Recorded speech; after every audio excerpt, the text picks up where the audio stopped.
கர்த்தருடைய பரிசுத்த நாமத்திற்கு மகிமை உண்டாவதாக. யாத்ராமம் புஸ்தகம் 18ஆம் அதிகாரம் 11ஆம் வசனத்தை வாசிக்கிறேன். கர்த்தர் எல்லா தேவர்களை பார்க்கிலும் பெரியவர் என்பதை இப்பொழுது அறிந்திருக்கிறேன்.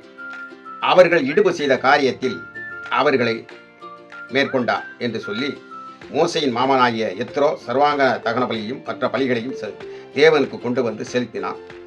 பின்பு ஆரோனும் இஸ்ரவேல் மூப்பர் அனைவரும் மோசேயின் மாமனுடைய சமூகத்தில் போஜனம் பண்ணினார்கள். மதுரை மாவட்டம் சோழவந்தான் அருகே எங்கும் இணைந்த கைகள் பவுண்டேஷன் குடி மற்றும் போதை மறுவாழ்வு மையத்தில் உங்கள் வாழ்க்கையை மாற்றுங்கள். நாங்கள் அனுபவம் வாய்ந்த மருத்துவர்கள், சிறந்த உளவியல் மற்றும் மனநல ஆலோசகர்கள், தேர்ச்சி பெற்ற செவிலியர்கள், தியானம், யோகா, உடற்பயிற்சி வல்லுநர்கள் மற்றும் பல நிபுணர்களை கொண்டு முழுமையான சிகிச்சையினை வழங்குகிறோம். உடல் மற்றும் மனநல பிரச்சனைகளால் பாதிக்கப்பட்டவர்களுக்கு நாங்கள் தனிப்பட்ட கவனம் மற்றும் நவீன சிகிச்சைகளை வழங்குகிறோம். எங்கள் மையத்தில் உள்ள வசதிகள்: தனிப்பட்ட படுக்கை, மின்விசிறி, சுத்தமான கழிவறை, 3 வேளை தேநீர், சத்தான உணவு மற்றும் சுத்திகரிக்கப்பட்ட குடிநீர். ஒரு போன் செய்தால் போதும், உங்கள் இல்லம் தேடி வந்து அழைத்து செல்லும் வசதியும் உள்ளது. இப்போதே எங்களை தொடர்பு கொள்ளுங்கள். தொடர்பு எண் 8754771115. இணைந்த கைகள் பவுண்டேஷன், சோழவந்தான் அருகே, மதுரை. இந்த வேத பகுதியை நாம் தியானித்து பார்ப்பது மிக அவசியம். இடும்பு செய்யாது. இன்றைக்கு மக்கள் மனநிலை கடைசி நாட்களிலே இடும்பு செய்கிறவர்கள் தான் எக்கச்சக்கமாக இருக்கிறார்கள். இந்த இடும்பு செய்கிறவன் தன்னுடைய வாழ்க்கையில் முன்னேற முடியாது. அது மாத்திரமல்ல, முன்னேறுவது போல் தெரிந்தாலும் அவன் அதிசீக்கிரத்தில் மாண்டு விடுவதும் அல்லது தெருவிலே வீதியிலே பிச்சை எடுக்கக்கூடியவனாகவும் இருக்கக்கூடிய வாய்ப்பு இருப்பதாக வேதம் சொல்லுகிறது. இந்த உலகத்தில் இருக்கக்கூடிய சூழ்நிலைகள் மூலமாக நாம் அறிந்து கொள்ள இயல்கின்றன. ஆகவே இந்த இடத்தில் மோசே இஸ்ரவேலர்களை எகிப்தின் அடிமைத்தனத்திலிருந்து வெளியே கொண்டு வந்து நடத்தி கொண்டு வருகின்ற பொழுது வனாந்தரத்தில் வைத்து மோசேக்கு தன் மகளை கொடுத்த மாமன் அவரை சந்திக்க வருகிறார். சந்திக்க வருகிற பொழுது இவைகள் எல்லாம் கேள்விப்பட்ட அவருடைய மாமன் எத்ரோ, அவரும் ஒரு ஆசாரியன். ஆசாரியன் என்றால் தேவர்கள் என்று சொல்லப்படுகிறவர்களுக்கு ஆசாரியன். தேவர் ஒரே ஒரு தேவன் தான். தேவர்கள் என்று அந்த காலத்தில் கருதப்பட்ட சிறு குறு குல தெய்வங்களாக இன்றைக்கு வைத்திருக்கிறார்கள் அல்லவா, அதுபோல அப்படிப்பட்டதிலே அவர் ஒரு ஆசாரியானாக இருந்தார். அதை நீங்கள் மனதில் வைத்துக் கொள்ள வேண்டும். அப்பொழுது இங்க வந்து உண்மையான தேவன் யார் என்றால், இடும்பு செய்கிறவர்களை அவர் அழைத்து போட்டார். எவ்வளவோ வாய்ப்பு கொடுத்தார். அற்புதம் ஆரம்பிப்பதற்கு முன்னதாகவே, எகிப்தில் அற்புதம் ஆரம்பிப்பதற்கு முன்பதாகவே ஒரு வாய்ப்பை மோசேயும் ஆரோனும் கேட்கிறார்கள். எங்களுடைய ஜனம், எங்களுடைய தாத்தா பாட்டன் முப்பாட்டிகள் எழ்பாட்டையா இப்படிப்பட்டவர்கள் வாழ்ந்த பூமி, அவர்கள் ஆராதித்த தேவன் வனாந்தரத்திற்கு வர சொல்லுகிறார் எங்களை ஆராதிப்பதற்காக. ஆகவே எங்களுடைய ஜனங்களை எங்களுக்கு விட வேண்டும். என்றைக்குமே ருசிகண்ட பூனை பாலை தேடி கொண்டுதான் வரும். இதுவரைக்கும் அங்கே பல அரமனைகளையும் அவர்களுக்கு நல்ல மாளிகைகளையும் பிரமிடுகளையும் கட்டி கொண்டிருந்த இந்த இஸ்ரவேலர்கள் போய்விட்டால் நமக்கு கட்டுவதற்கு யார்? சில நேரங்களில் பாருங்கள், நம்முடைய பிள்ளை இவர்கள் ஒரு கல்லை தூக்குறே, பார்த்து தூக்குப்பா. இதே நமக்கு வேலை செய்ய வருகிறவர்கள், உச்சாம தூக்குடா, காலையில் சாப்பிட்டியா, சாப்பிடாம இருக்கியா, என்னடா தூக்குடா என்று சொல்லுகிற ஒரு காட்சியை பார்க்கிறோம். அன்புக்குரியவர்களே, அப்போ இவையெல்லாம் ஏன் அப்படி வருகின்றன? அன்றைக்கு இஸ்ரவேலர்கள் அந்த கல்லுகளையும் மலை போன்றவைகளையும் அவர்கள் தூக்கி வருவதை ரசித்து பார்த்தார்கள். ஆனால் அவர்களுடைய தேவன் எல்லாருக்கும் தேவன் தான். மோசேக்கு சொன்ன வாக்கு தத்தத்தின்படி அதை நினைவு கூர்ந்த பொழுது, மோசேயின் மூலமாக ஆபிரகாமுக்கு சொன்ன வார்த்தையை நினைவு கூர்ந்த பொழுது மோசேயின் மூலமாக வெளியே கொண்டு வருகிறார். அப்படியானால் நன்றாக தெரிந்து கொள்ள வேண்டும். இந்த முதலாவது இவன் பேசுகிற பொழுது இவ்வளவு வீரியமாக வந்து பேசுகிறான். இவனை கொலை செய்ய தேடினோம் வந்து பேசுகிறான். அது மாத்திரமல்ல, இப்படிப்பட்ட பேரரசை நிறுவி வாழ்ந்து கொண்டிருக்கக்கூடிய நம்மை இவன் ரொம்ப சாதாரணமாக நினைக்கிறான் என்றெல்லாம் அவர்கள் யோசித்திருக்க வேண்டும்.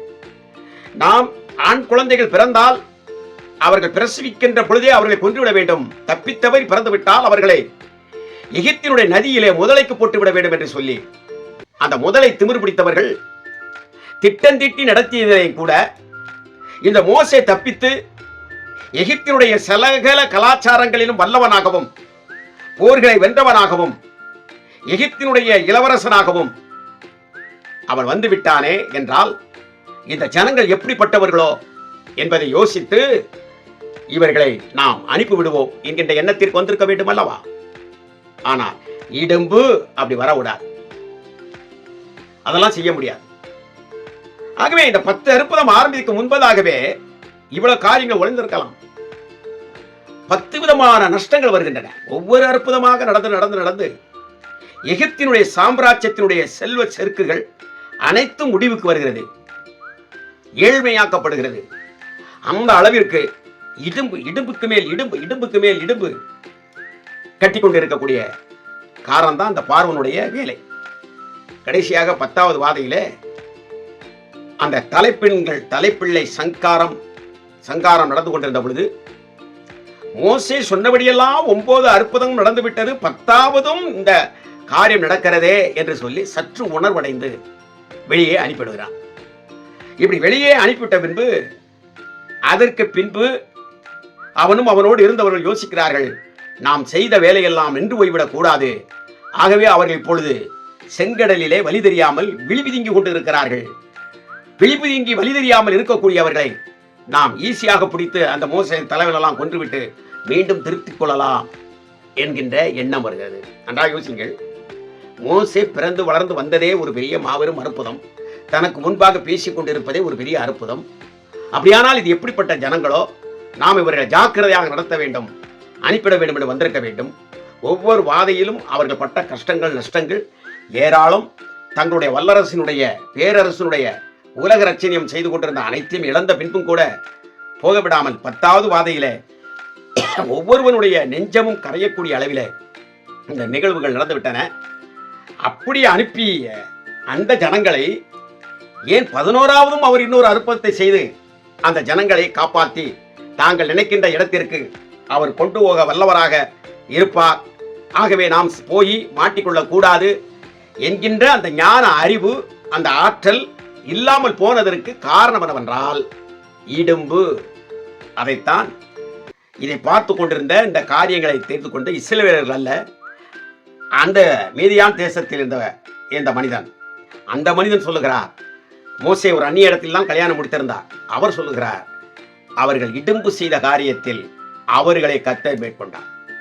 ஆகவே பூமி எல்லை எங்கும் இருக்கக்கூடியவர்களுக்கு அவரே மகாதேவன் என்று சொல்லி அவன் சர்வாங்க தகன பலி செலுத்தி அந்த இஸ்ரவேலர்களோடு மூப்பரோடு உட்கார்ந்து உண்டு அவன் மீண்டும் தன் இடத்திற்கு வருகிற ஒரு காட்சி வருகிறது. எனக்கு மிகவும் அன்பானவர்களே, கிறிஸ்தவ ஊழியத்தில் இடும்பு இன்றைக்கு நிறைய ஒன்று இருக்கிறது. அவன் அப்படி செய்தார், நான் இப்படி செய்வேன். அந்த பாட்டு புத்தகத்தை தூக்கி மூப்பர் அங்க வச்சாரு, ஆகவே நான் இந்த பாட்டு புத்தகத்தை தூக்கி இங்க வச்சிருவேன். அந்த சேரை தூக்கி மூப்பர் அங்க போட்டு வச்சாரு, ஆகவே நான் இந்த சேரை தூக்கி இந்த இடத்த போட்டுருவேன். இப்படி ஊழியர்களும் விசுவாசிகளும் மூப்பர்களும் மாறி மாறி இடுப்பு செய்தால் அந்த சபை வளர்ச்சி இருக்காது. ஆனால் காலங்கள் விளங்க பண்ணட்டும், கர்த்தர் என்னுடைய நீதியை விசாரிக்கட்டும், ஆகவே நான் இடும்பு செய்ய மாட்டேன். எனக்கு எதிரடையாக இருக்கக்கூடிய மனிதன் காழ்ப்புணர்வினால் பொறாமையினால் அவன் குற்றத்தை செய்து நான் கஷ்டப்படுவதை அவன் ரசிக்கிறான், அல்ல என் மேல் உள்ள வெறுப்பை விஷம் போல கக்கிக் கொண்டிருக்கிறான், அது தவறு என்று நான் போராடி நிரூபிக்கதை விட நான் மௌனமாக இருந்து காலம் வரட்டும் என்று விசுவாசி நான் இருப்பேன் என்றால் அவனையும் ஆதாயப்படுத்திக் கொள்ளலாம், சபை மக்களும் சிதறாம பார்த்துக் கொள்ளலாம், நானும் கர்த்தருக்கு பிரியமாக இருக்கலாம். ஆகவே இடும்பு நாம் செய்யக்கூடாது, இடும்பு செய்கிறவர்களை பார்த்து நாம் இடும்பு செய்யக்கூடாது என்பதில் உறுதியாக இருங்கள். இடும்பு செய்கிற எவனும் மேற்கொள்ள முடியாது. இடும்பு செய்கிறவர்களை நீங்கள் கர்த்தருடைய சித்தத்தின்படி வாழ்ந்தால் அவர்களை மேற்கொள்ள முடியும். கர்த்தர் அந்த உதவி செய்வார். இடும்பு செய்யாதீர்கள். இந்த புறாவின் யூடியூப் சேனலை சப்ஸ்கிரைப் செய்து கொண்டு அந்த பெல் ஐக்கான் பட்டனை அமுக்கி அந்த ஆல் என்று வருகிறதை அமுக்கி நீங்கள் இதில் இணைத்துக் கொள்வீர்கள் என்றால் போடுகின்ற செய்தி வாரத்துக்கு 2 3 செய்திகள் வரும். அந்த செய்திகளை நீங்கள் உள்வாங்கிக் கொண்டு இதில் குறைவுகள், குற்றங்கள், தவறான விளக்கங்கள் ஏதாவது நான் கொடுத்திருந்தால் நீங்கள் அதை எனக்கு தகவல் தெரிவிப்பீர்களானால் நான் அதற்கு விளக்கம் சொல்வேன், பெரியவரிடத்தில் கேட்டு சொல்வேன். இல்லை என்றால் நீங்கள் சொல்லுகின்ற விளக்கம் சரியாக இருந்தால் அதை நான் ஏற்றுக்கொள்வேன். நாம் சகோதரர்கள். ஆகவே இந்த புறாவின் சேனலை மற்றவர்களுக்கு, புறாவின் கண்கள் சேனலை மற்றவர்களுக்கு அறிமுகப்படுத்திக் கொள்ளுங்கள். சத்தியத்தில் வளருங்கள். நித்தியத்தை உங்கள் கண்களிலே பார்த்து கொண்டே இருங்கள். இடம்பு செய்யாதிருங்கள். கர்த்தர் நம்மளை ஆசீர்வதிப்பாராக. ஆமென், ஆமென்.